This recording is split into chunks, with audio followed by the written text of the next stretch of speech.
Habari County, everyone. This is Professor Amin Ra, Professor Emeritus, California State University of Long Beach, along with my co-host, historian Joe Hembrick, longtime educator for Compton Linwood Unified School District from administration all the way on to teaching, first head football coach in Linwood Unified School District, varsity. And we want to welcome each and every one of you to this presentation. I want you to feel like you found your family in a peaceful place, and that we're going to have an in-depth discussion, one of the most comprehensive discussions on reparations. The founders, creators of the Declaration of Reparation. We want to welcome Brother Reggie Muhammad to give you, those of you that may not know about reparations and what it means and why are we arguing for it and all that.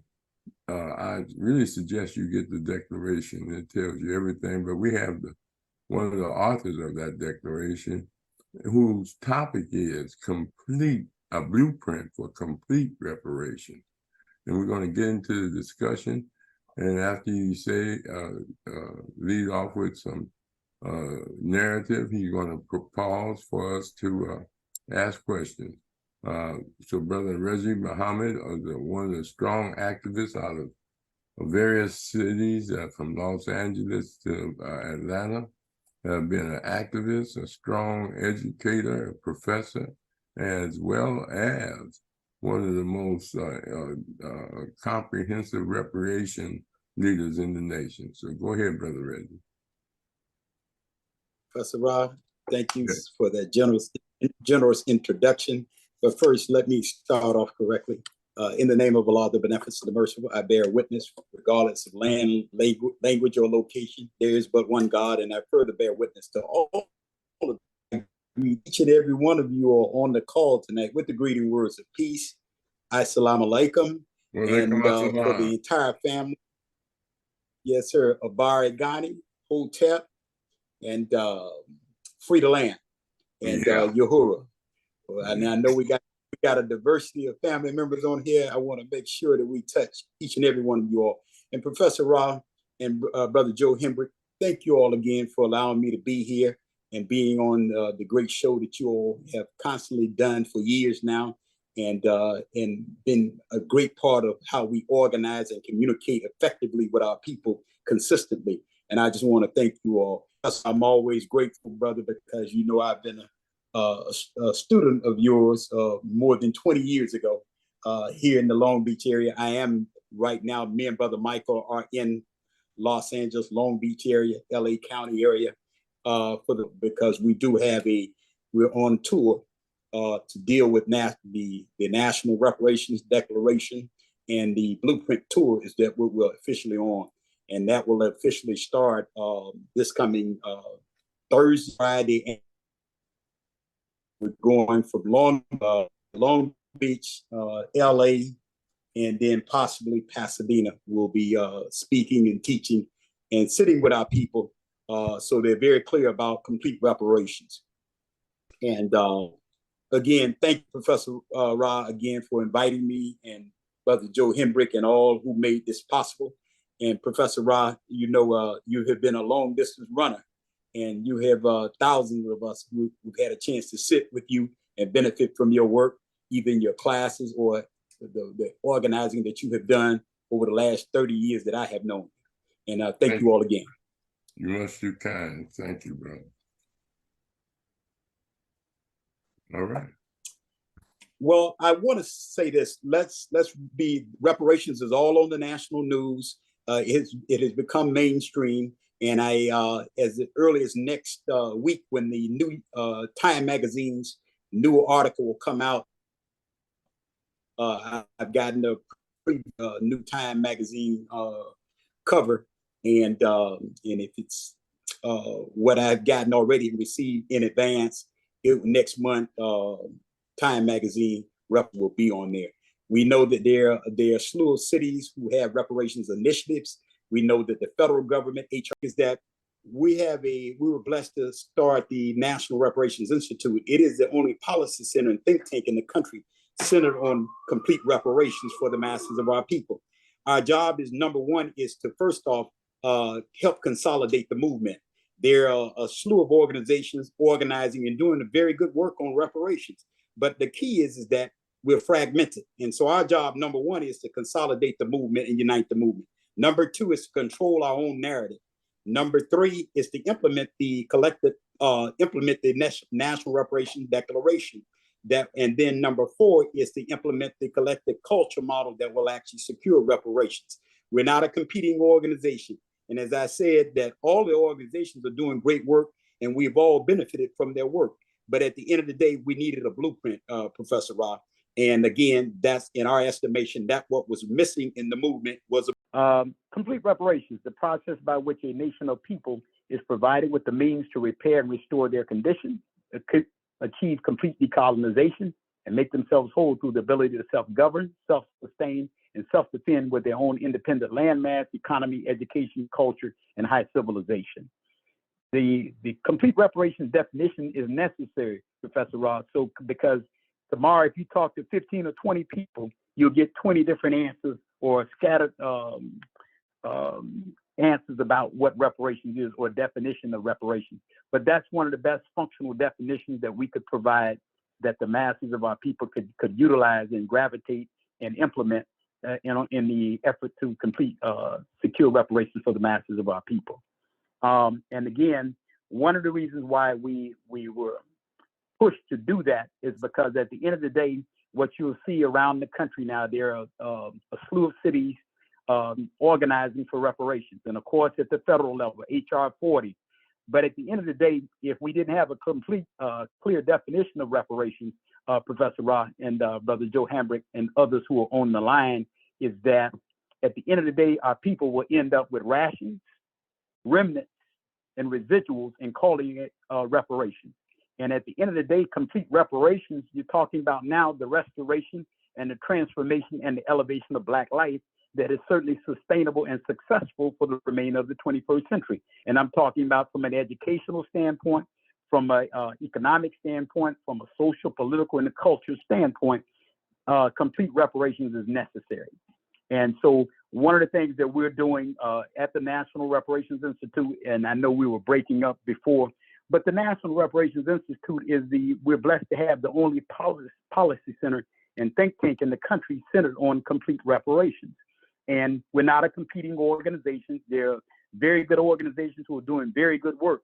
And our job is to make sure that they're fed with the best research and current information regarding reparations. And at the end of the day, we know that California has just finished their 1,100-page report for the Assembly, for the California Assembly, and then of course Governor Gavin Newsom, he funded and initially backed the reparations initiative. There were 9 commissioners on the board here in California pushing for reparations. And now at the end of the day, they have made some recommendations.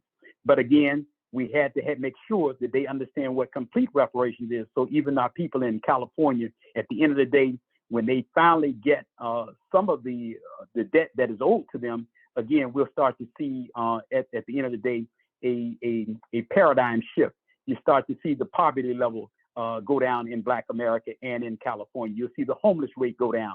You'll see the illiteracy rate go down.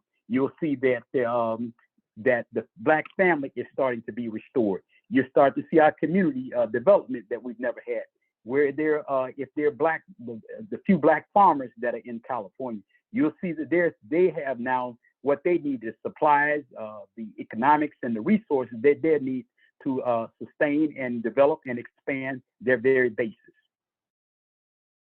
So where we are today, we're in California. We will be doing a 3-city tour here in California. And again, starting Thursday, we're in Long Beach. And then on Friday, we're in Long Beach again. And then Saturday, we're doing LA. And again, it's part of the National Reparations Blueprint Tour. And why the blueprint is necessary. There are hundreds of books on reparations and thousands of pages, but where is the blueprint? And that's, in my estimation, that what was missing. A lot of the organizations, they have 10-point programs, they have various platforms, but again, what's missing is the comprehensive blueprint. We needed to provide a blueprint that's less than 100 pages.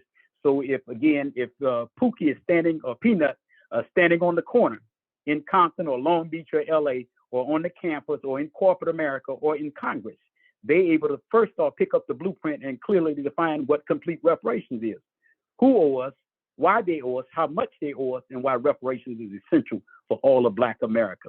And that's what the blueprint does. And for those who are on the call tonight, what we're asking you to do is go to the National Reparations Institute.org website, nationalreparationsinstitute.org website, and purchase either the ebook or get the bounded copy, and we'll send that out to you right away, the bounded copy, or you can purchase the ebook and it's entitled The National Reparations Declaration, a qualitative and quantitative blueprint for Black redress. Right. 82 pages.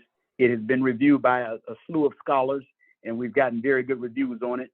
One of the features of Professor Ra and Brother Hambrick and those who are on the line, one of the things, Dr. Ray Wimbush at Morgan State University read it more than a year ago. Well, actually about 2 years ago, he read it, and his analysis and his critique, and I'm summarizing, is that his 40 years in the movement, he had never seen a better calculation than what we were able to provide for the masses of our people.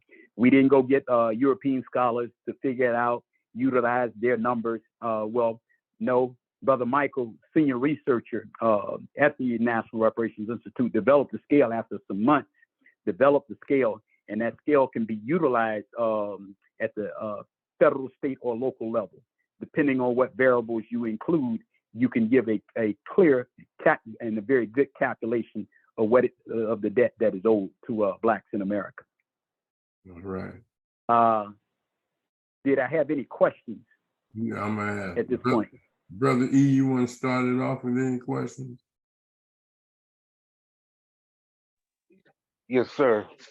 Okay, how was the reparations, how is the government going to fund that money, specifically California, when California is now in debt? Brother, that's a good question. And one of the things that we explain in the National Reparations Declaration is not just the federal government that owes us, and not just the state government, but there are select multinational corporations that owe us. There are select nonprofits that owe us. And then one of the things that our research has shown, Professor Ra, there are over 30,000 plantations that are still up and operating today in this country, and many of them made their money and their fortune off the enslavement and trafficking of Black people. And notice I didn't say the transatlantic slave trade. I said the transatlantic enslavement and trafficking of Black people. We got to get the language right. We got to be very clear and very concise, because there was a very horrendous and a very traumatic and a very horrific atrocity that has happened to our people, and millions of Black people who suffered under the enslavement and trafficking by Europeans and, of course, America. But how we're going to deal with it, brother, is that remember now, reparations is a economic and political decision. Black folks won't get reparations by picketing, protesting, prayer breakfasts, and pleading with anybody. It's a public policy issue.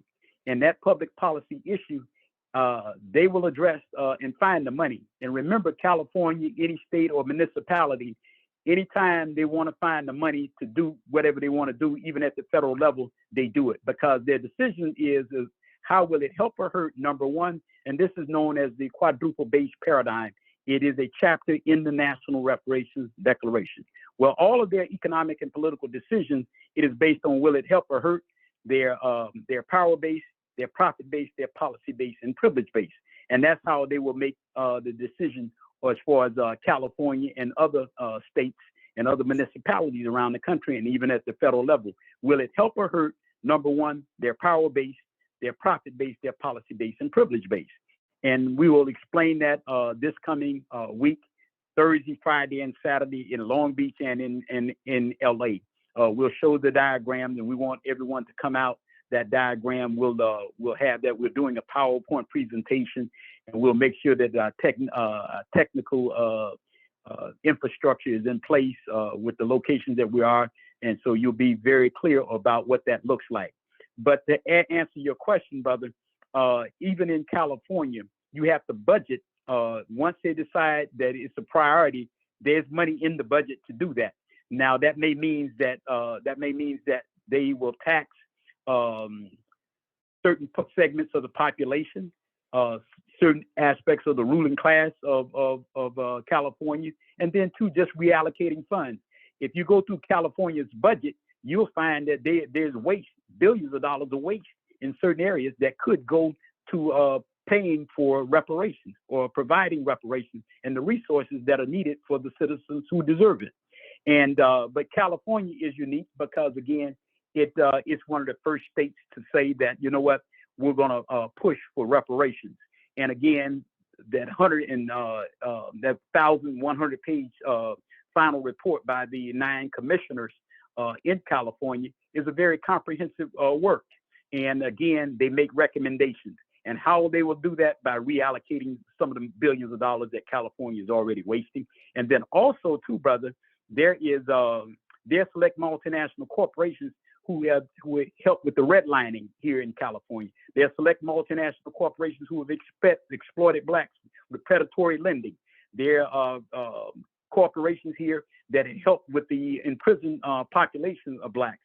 Well, they owe too. So, and at the end of the day, if it's properly quantified, those are where you're going to get the billions of dollars that are owed to blacks in California. But again, number one, you got to have them start to prioritize and redirect some of the billions of dollars that California already takes in, and then two, possibly a tax. Give an example. We know that there the weed tax. I forget the proper name for it, but we know that California is in the position because they've legalized marijuana to a degree for medicinal purposes. They're able to charge taxes. Well, there are other ways of taxing and getting the money. And then remember, reparations is not a one-time payment. We're looking at 20 to 25 years. Those who are owed and the debt that is owed to citizens in California, it'll start. We're pushing by 2030 at the federal and most of the state level. Reparations will start to be implemented.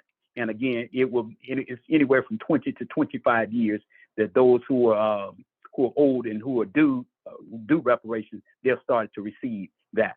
But you will gotta redirect some of those funds and then look at the select multinational corporations and nonprofits. And when you say nonprofits, there are certain religious bodies. The Catholic Church is involved. Certainly, some of the major universities here, they all owe a debt to blacks. All right, that's good, Reggie. Good answer. Brother E, you got any other questions?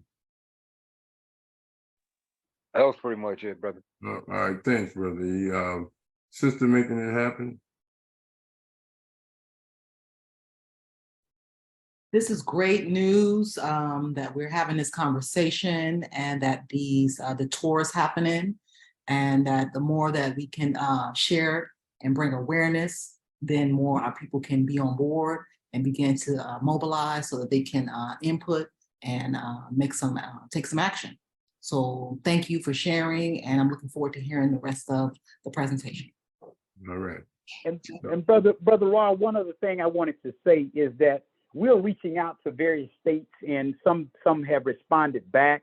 One of the things that they're going to need us to do is come in and help them quantify and calculate what reparations looks like. Because again, even in the California plan, they'll tell you they make some recommendations, but they have not gone in and calculated and looked at how much individuals and families will be able to receive, and who are going to be those who will be who are some of the I want to say predators, those defendants who owe blacks in California. And again, but what we do have the infrastructure and the know-how to come in, and we are reaching out to, and I'm in contact with 4 of the 9 commissioners in California, And again, we'll be able to show them how to, over a period of time, come in and give them accurate calculation of what is owed and what is due.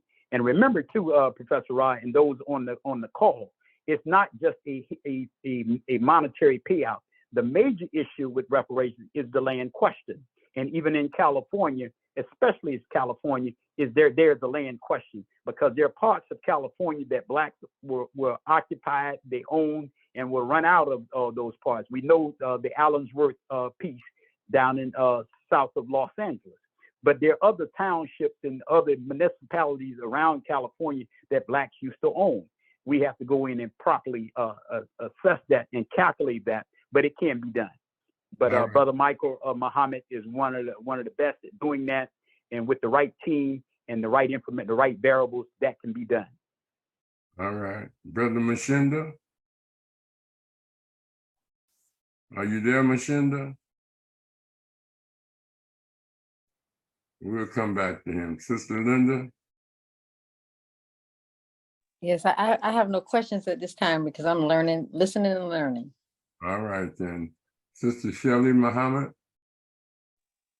Yes, sir. Assalamu alaikum. Well, I was wondering if you could give some more information as to how the public can get involved with the work of the National Reparations Institute, if someone wanted to get involved and assist. Good question. First off, get the copy of the declaration. And I don't just say that because that's how we fund much of our work. But the declaration, we have over 30 citations in that declaration. So it's not just our opinion. It is well researched. And if you look at some of the reviews that we have gotten, but the first thing is everybody on this call, get you a copy of the declaration and read it from cover to cover. And it's within a couple hours you can read it because it's only 82 pages. But we wrote it, Brother Michael and I are the co-authors of the declaration, but we wrote it so the average person can pick it up, and you don't have, and it's not 300 pages, Professor Ra, for peanut and them to try and figure out what you're talking about. But again, it clearly defines what complete reparations is, who owe us, why they owe us, how much they owe us, and why reparations is essential for all of Black Americans. But how, and a great question, Shelley, is that again, people who will get the declaration, pass it on, get the ebook, and buy some copies for, and even if you contact us and need the copies wholesale, if you buy 10 or more, do that, get them to family members, get them to friends, get them to associates, get them to politicians, because one of the goals is that we will do over with some work and the help with the public, we will sell over 1 million copies of it. So, but it will start in a very small way. And again, it will give our people the blueprint that they need, and they can utilize it at the federal, state, or local level. They'll be able to do that. And I'm asking those on the line, share with your family members that we're coming to your city, and so just reach out to us reach out to us by going to nationalreparationsinstitute.org, or you may call us at 470-471-8693. And but we're doing a tour of 25 cities in 10 states over the next few months. But we need people to be involved. We need them to be organized.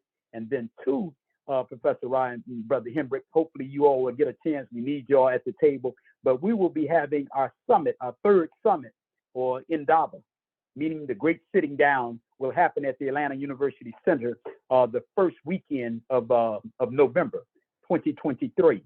And we need you to involve organizations. We had over 60 organizations when we did it before the pandemic hit. And so we're picking it back up, and we expect over 150 organizations and individuals will be there organizing and making sure that we're controlling our own narrative and adopting the National Reparations Declaration. And then that puts us on the road with the collective culture model that will actually secure reparations for Blacks in America.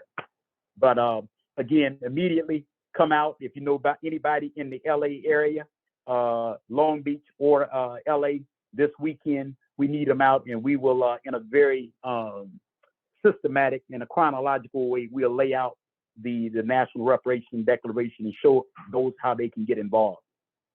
All right. And we will also have it live webcast.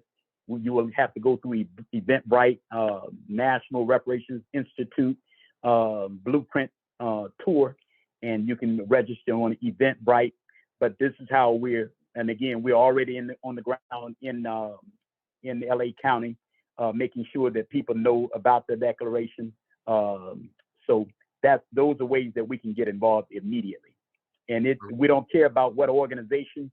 And remember this too: it's not about what your theology, your ideology, or your political philosophy. As long as you agree on complete reparations for the masses of our people, join in with us. All right. Sister Monica? My question to Professor Muhammad is, so like I know I've seen a little bit about the state of California and they're moving forward.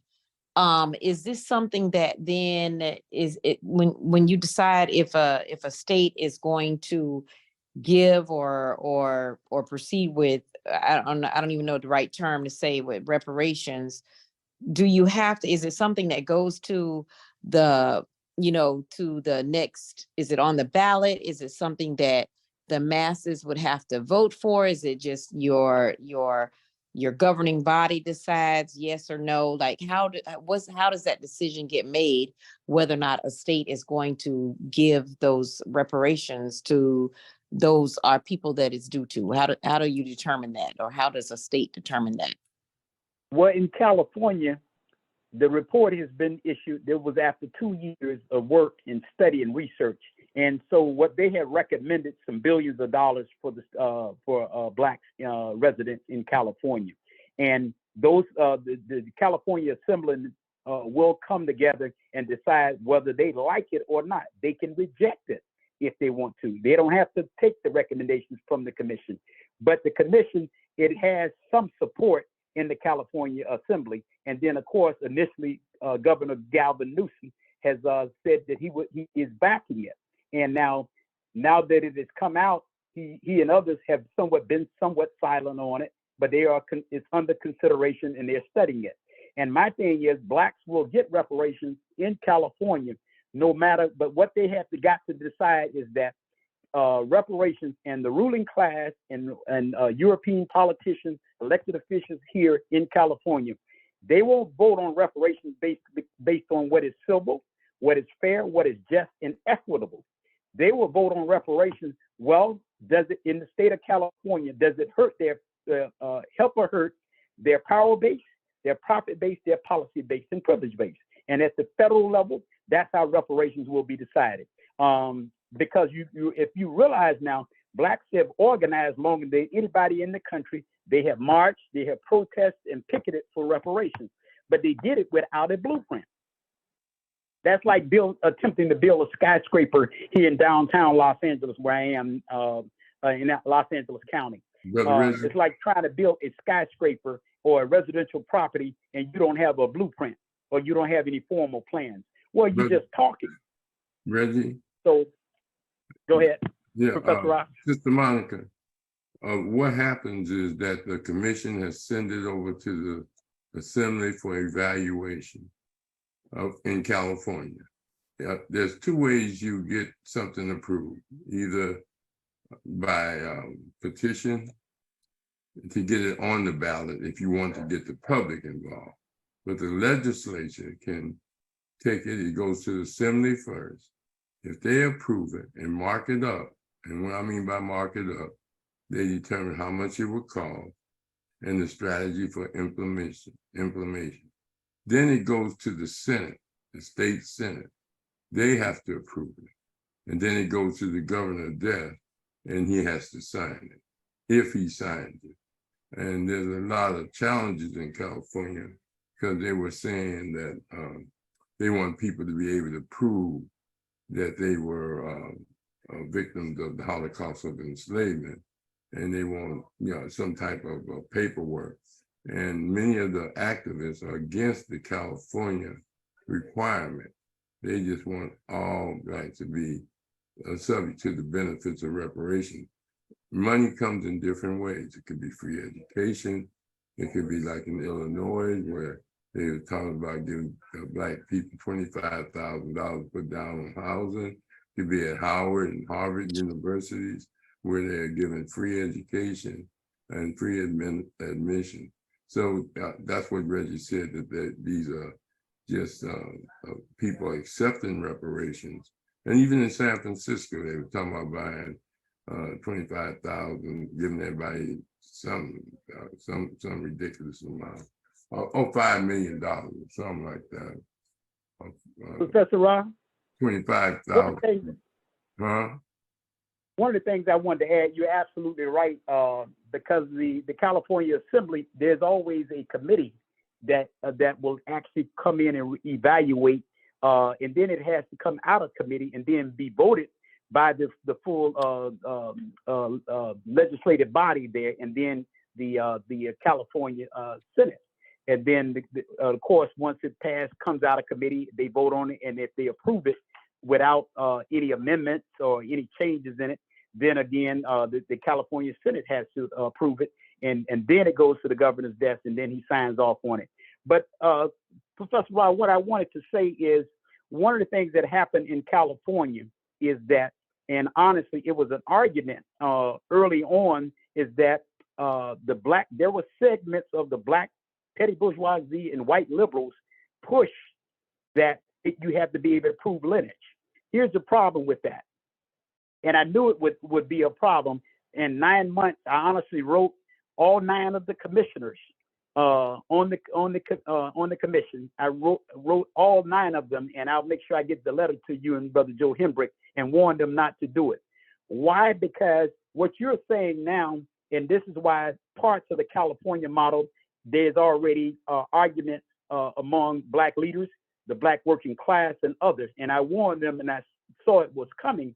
Well, at the end of the day, you're asking a people to go back and prove. Now, it's 300 years against the law for you to even read and write in America.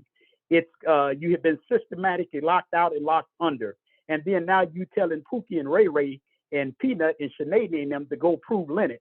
Well, who are you going to prove lineage to? You're going back to the former slave masters' grandchildren and the oppressors, and he's going to prove that you were affected, or you were victim, you suffered some of the atrocities in California. And then too, you got a population of over 75,000 people that are homeless in Los Angeles County. Where are they going to get the resources to prove lineage?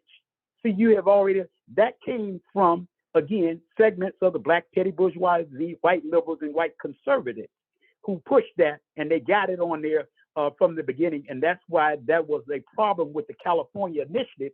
And again, I've told, and I spoke to, and I'm not just saying this on the line, but there are 4 commissioners and 6 commissioners who I talked to and told them and pushed them not to do it. But all 9 of them got my letter and warned them not to do that, because at the end of the day, I knew the level of poverty in California, and that the masses of Black people didn't have the resources to go and prove lineage. And then you asking the oppressor to give the approval of whether you're going to get reparations. Well, in 1988, the Civil Liberties Act, Japanese, they didn't have to go prove lineage. The Jews who have gotten reparations, Native Americans in America who have gotten, none of them had to prove lineage. Now, why is it that because of Blacks who were definitely old, now you throw in that component? Because what you're doing, you really don't want to give reparations to the people who deserve it and who will best benefit from it. Yeah, that's a good point, Reggie. We'll come back to that. We got a couple more people that may want to ask you questions. Yes, sir. Brother Mashinda, you back yet? Brother Hembrick? No, I don't have any questions. Okay, then Brother Rashaki? No questions, just a comment. This is excellent, and I'm looking forward to Saturday, and I should be there. Well, you are certainly invited, brother. We want to see LA come out. And again, I know we jumped around today and bounced around, but honestly, you'll get some of what my students get at the Atlanta University Center for the last couple of years. You'll see the PowerPoint presentation. Brother Michael is going to be there, because I want you all to really think about historically where we are. And Brother Michael designed the National Reparations Quantification Scale. He'll walk you through it. He's here with us in Los Angeles, and he will be showing you his PowerPoint presentation in scale. Because at the end of the day, Professor Ross, our job at the National Reparations Institute, again, is to make sure that our people don't end up with remnants and rations and calling it complete reparations. Because at the end of the day, Professor Ross, we don't want anybody to come back 10 years from now and say, well, why have not you all improved and your conditions have not improved? Why has historically Black colleges still in the same condition? Well, we gave y'all reparations. No, you didn't. We're talking complete reparations.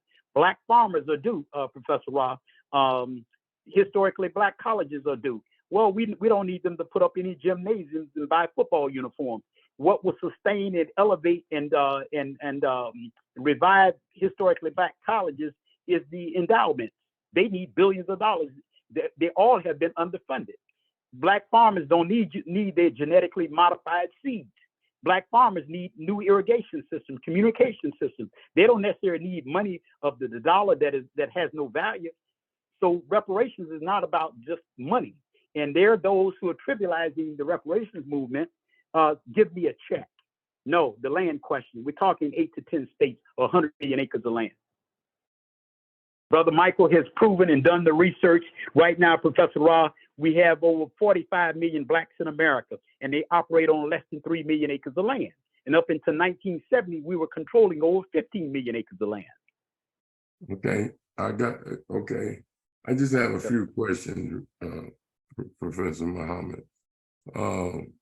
You know, one of the hardest things is to implement the first principle of the Nguzo Saba created by Dr. Maulana Karenga, called Umoja, which means unity.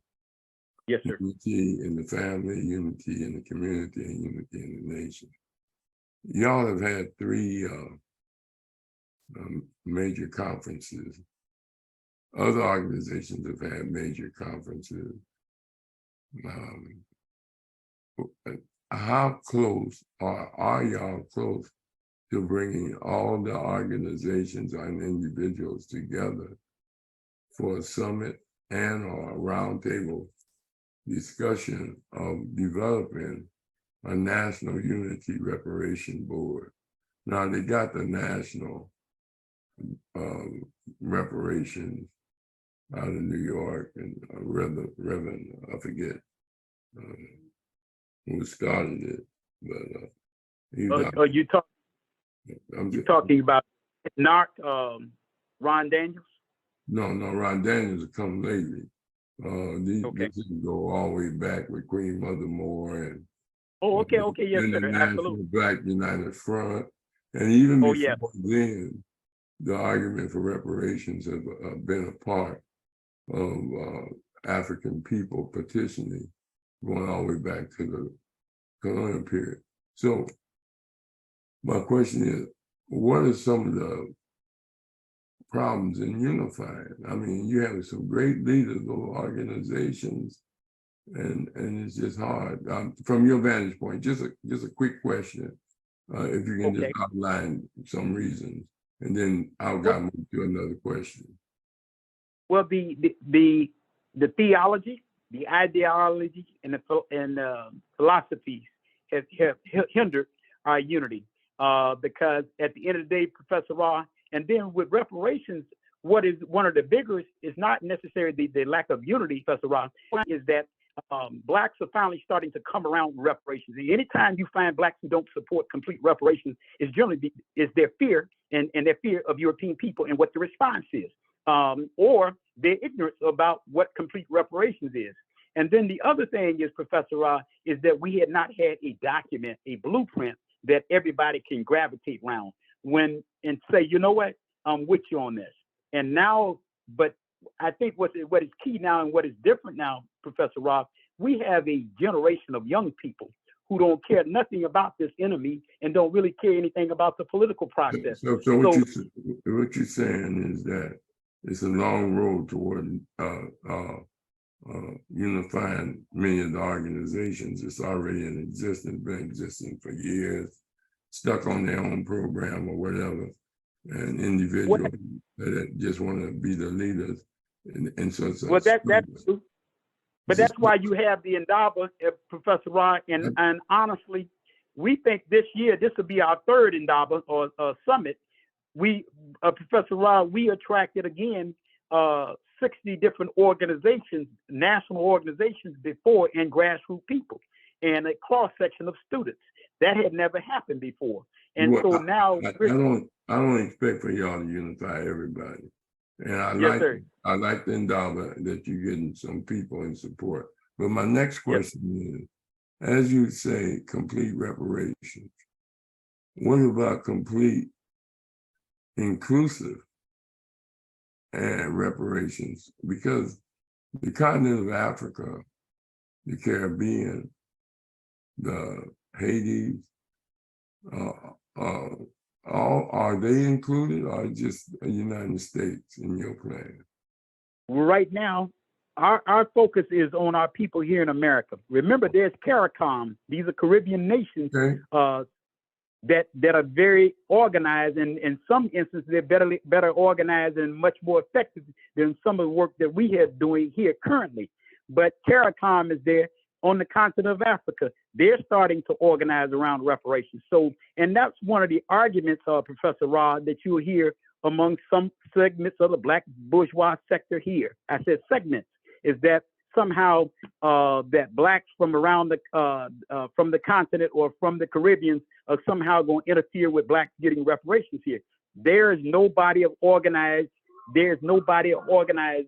Africans or from the Caribbean attempting to thwart the efforts of Blacks getting reparations here. And in fact, that has been an argument that has divided recently in the last 4 or 5 years, has divided the reparations movement. And that's why this whole lineage thing came in, because there's an argument by a group of a few organizations saying, well, if we don't make it lineage based, somehow somebody's going to come in and take what is due to Blacks in America. No, if you know what you're doing, if you quantify it and you have a blueprint of what you're doing, there is no, again, that will not happen. And again, but there are organizations in Africa, some of the leadership, and even in Azania, they call it South Africa today, you'll see that there are people who are organizing and on the continent for reparations. But yeah, there has to be a united front to a degree. But right now, the collective culture model, it is centered on Blacks here in America.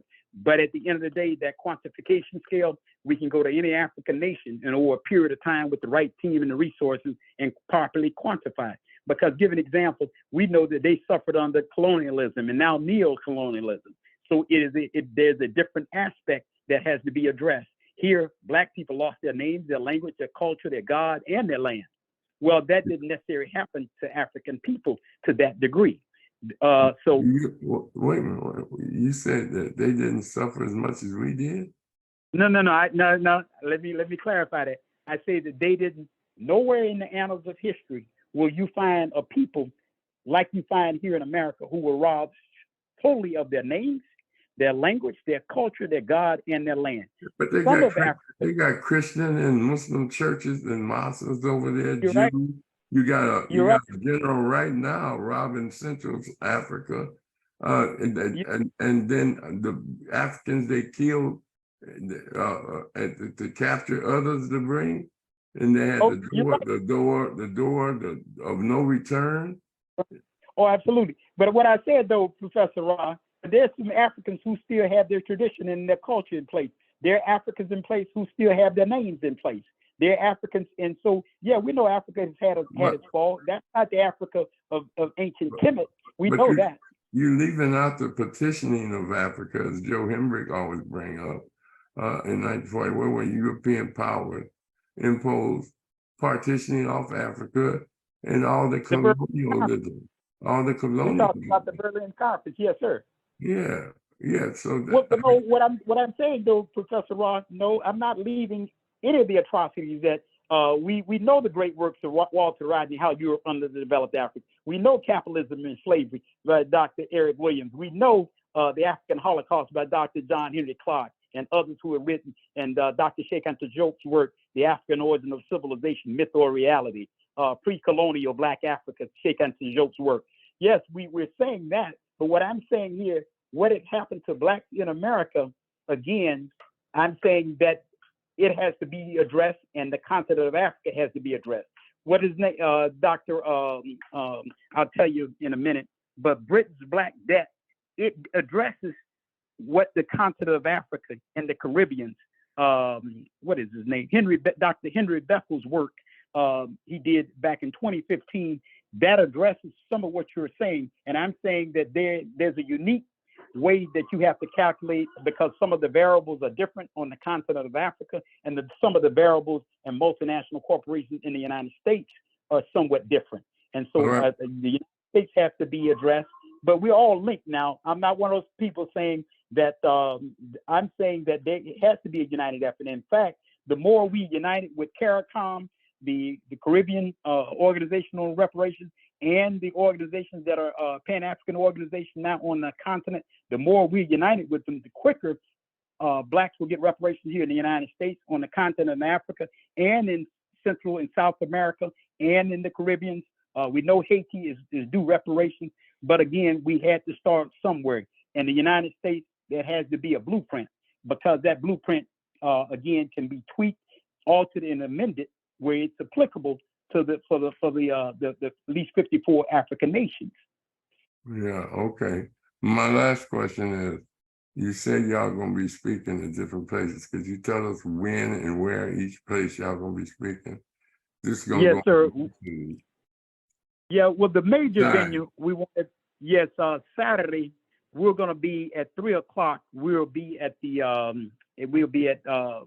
Barbara Morrison's Performing Arts Center in Leimert Park. That's 3 o'clock on the 22nd, this coming Saturday. And this coming Friday, we'll be at 6 o'clock. We'll be at Shades of Africa bookstore in Long Beach. And then Thursday, and I should have said it the other way around, but Thursday we're at the Green Creative Pine Center in Long Beach, California. That will happen at 6 o'clock in Long Beach this coming Thursday. And then Friday, we're at Shades of Africa at 6 o'clock. And then on Saturday, we're at the Barbara Morrison Performing Arts Center in Leimert Park in Los Angeles, California. And again, I apologize to you all for the technical difficulties we had today, but again, we'll get the hours, and Brother Michael is certainly much more skilled than I am, and we'll be laying out the PowerPoint presentation. We will be taking questions and answers. No question is off the table as it relates to reparations. And again, this is how we start organizing nationwide again. That's why we're going to different cities, Professor Rob. And then, Professor Rob, we've gotten several national leaders on board, and they were waiting for the declaration, the expanded edition that we finally have out and ready. They were waiting on that, and they're waiting to see us and be a part of the Indaba coming up the first weekend in November 2023 at the Atlanta University Center. And it's a small step, but again, I think that we've been over the years, the body of work that we have been doing. We didn't just jump on the bandwagon for reparations.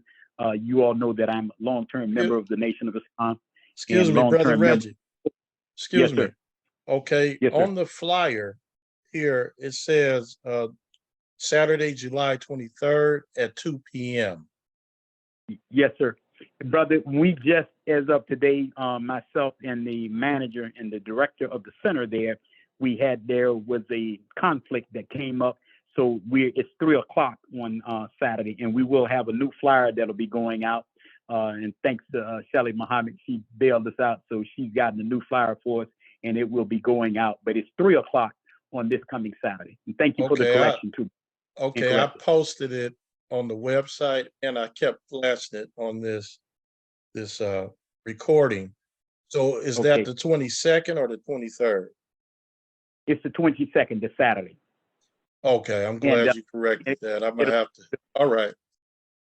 And again, Brother Joe, after we get off, I will make sure I send you over the correct flyer. And I stand corrected, brother. That was my error, but we had a conflict with the time. That was not a conflict when we early scheduled, but I talked with the director earlier today, and he gave us no choice but to push it back the time. So, and again, I stand corrected, but I will get the flyer out to you all with the proper time on it, and it does have the same location, which is in Leimert Park in Los Angeles.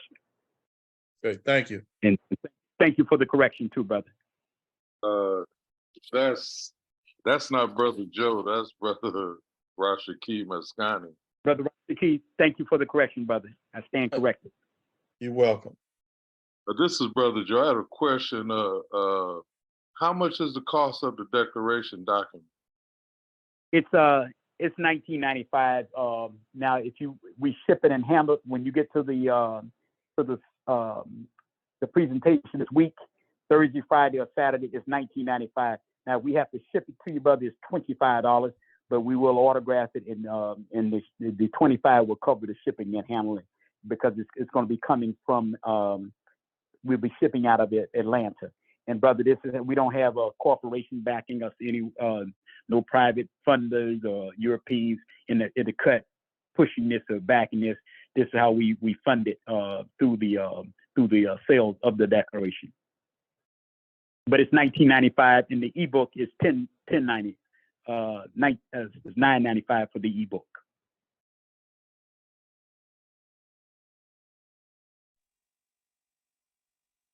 Was there any other questions?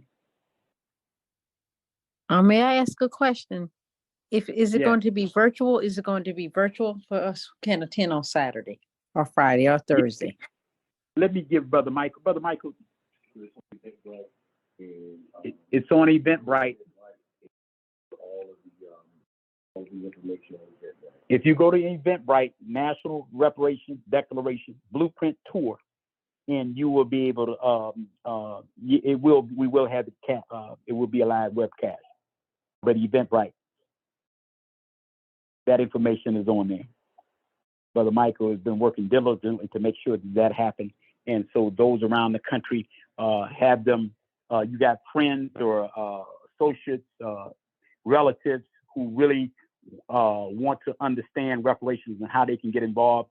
And then, Professor Rod, one of the things that's going to make our job easier is that, again, the time is right. 10 years ago, we couldn't have had this conversation, but reparations is mainstream.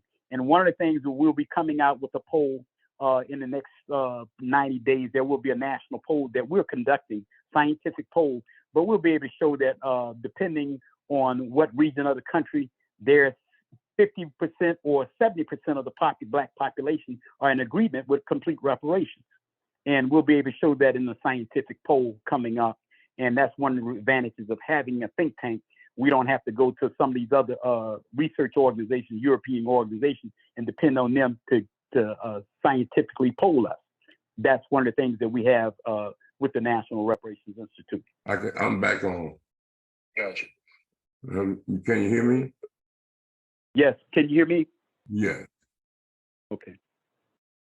What was your question, Professor Ra? Or first of all, Reggie, we want to thank your presentation. Like we said, we're going to put it on YouTube. Well, we generally close out right now, and Rashaki make his announcement. But everything you said is excellent, and we look forward to supporting you in your presentations at different venues, and encourage our followers to attend. Brother Rashaki will post the dates and the times for your presentation, and we will encourage people via Zoom and via just word of mouth to come and hear about the Complete Reparation Manifesto or the Declaration of Complete Reparation. All right. So and go ahead. Professor Rod and Brother Hembrick, can I just close with a couple of comments real quick? Yeah, go ahead. Okay. First off, I want to thank you all for having us. And again, I apologize for the technical difficulties. we'll see you all on either Thursday, Friday, or Saturday. And but the bigger venue is Saturday, and you go to Eventbrite, National Reparations Declaration Blueprint Tour, and you'll be able to get that information and register for the event and get the live stream as we deliver on Saturday. And it will be a PowerPoint presentation. You'll be able to buy a copy of the declaration. And I want to thank Brother Michael Muhammad for his work. And it's not just me. It's a host of, you'll realize that we have a small team, but a very effective team. And again, I want to thank Shelly Muhammad for the work that she's doing to assist us.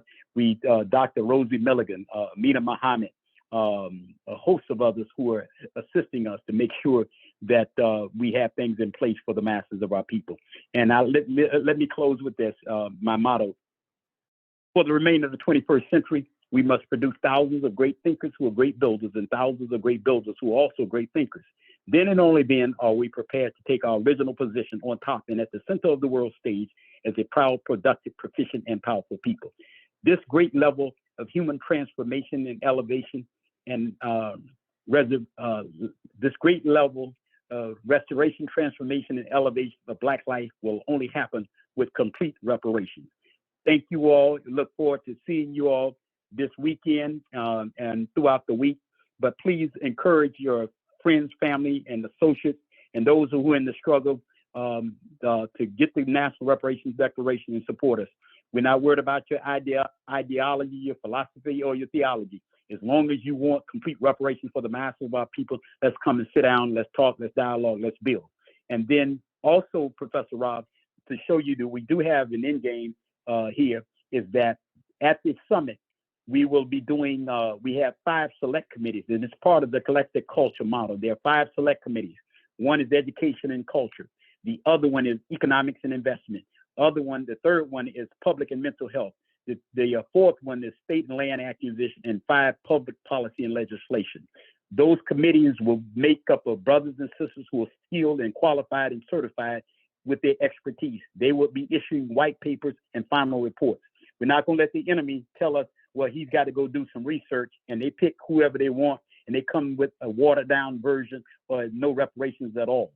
These select committees will be issuing their final research, their white papers, or what we call a position paper in political science. And they will recommend, number 1, economic education and culture.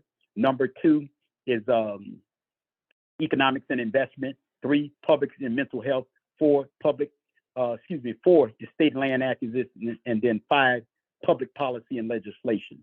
And so those that will be properly edited and disseminated and distributed throughout the country. So we're all on the same page. We know what to do. We won't let them get away with it. They owe us at a minimum of $83 trillion. And again, much of that is a land question. And that is broken down in the National Declaration. And thank you all so much. That's all I have. And if you'd like to call us, please give us a call, and we'll be glad to answer any other questions about complete reparations. All right, brother Rochkey, you want to announce Wednesday? Okay, so now here's the proper flyer, but it still has the 2 p.m., but it's 3 o'clock. They get there early in Clark. Yeah, okay, but this is there should be a new flyer. If you don't have it, honestly, give me a number and I will send it to you before in the next hour. So you can send it to me and I'll send it to him. Right. Okay, yes, sir. All right. And we'll get that to you immediately. And thank you for the correction, brother. Go ahead, Rochkey. Okay, on Wednesday we have Benny Tenson, and topic is residents with mental illnesses at risk of becoming homeless. Very important show. All right. Absolutely. Right, so Conscious Corner, and each one teach one. Everybody have a good evening.